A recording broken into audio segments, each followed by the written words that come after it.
लादु सावदोंमोन आरो गाइस मा होनोमोनलाय माइब्रा दङमोन एसे ओमफ्राय एसेल'द्रायनि मैदाखौ माबा आटा होदेरदोंमोन आरो ओमफ्राय बिदि जाबायनि बोरैबा hello guys welcome back to my channel in my new video guys माने दिनैहाय दमासि आरो ओमफ्राय दायो एसे 9टा 10टासो जाबाय ओमफ्राय दासो लादु सावखांदों आरो आङो ओमफ्राय आं लादु जाया आरो ओमफ्राय मैया आइया मोनायावहाय मम' लाबोदोंमोन ओमफ्राय आं बेखौ एवखांखाबाय आरो अलरेडि ओमफ्राय दायो जानोसै गाइस नायलांदो दिनैनि भिडिअखौ ओमफ्राय जोंना माबा गैया आरोखि ना बारा मा होनोमोनलाय आटा सरि मा होनोमोनलाय माइब्रा आटा माइब्रा गैया ओमफ्राय जों ओरैजाय आब'मोनाबो रावबो सावाखै बेनिखायनो मोनजाया नालाय बेनिखायनो न'आव एसे मैदाजों माइब्रा एसे दङमोन ख्रिस्टमासनिनो आग्लायनाय ओमफ्राय स' बेनिखायनो दिनैहाय सावबाय आरो दमासिनि नामावथ' जानांगोन ना गाइस नङाबा दुमालु जायो नामा मोसौनावसो आरो न'नि मोसौनि स' जानोसै दायो गाइस नियमनि आन्था आरो स' नायलांदो दिनैनि आंनि रुमा एकदम मेसि जाना दं न'निया ओमफ्राय नै आं रेडि खालामखांबाय आरो माथा आंहा सुखांखाबाय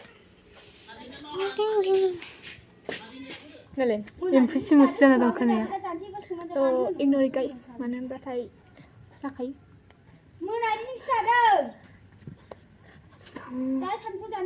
लादु आरो आं सावनायमोन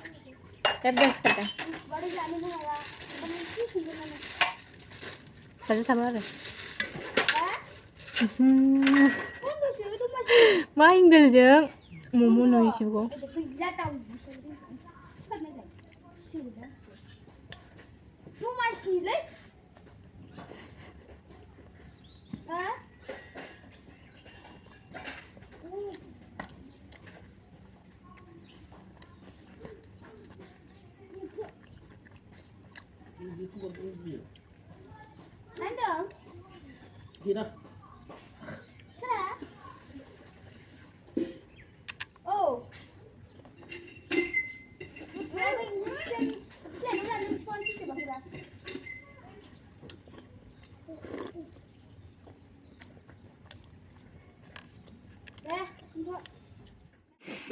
बेलानो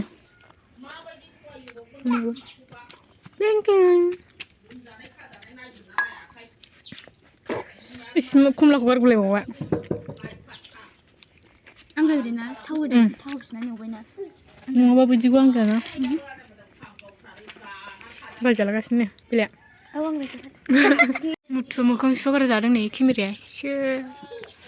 मोखां सुगार जादों बिमाजों बाजाराव थांबानो गाबदोंमोन बिथाङा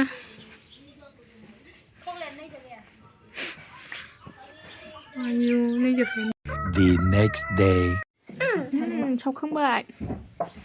मोनबाय लारु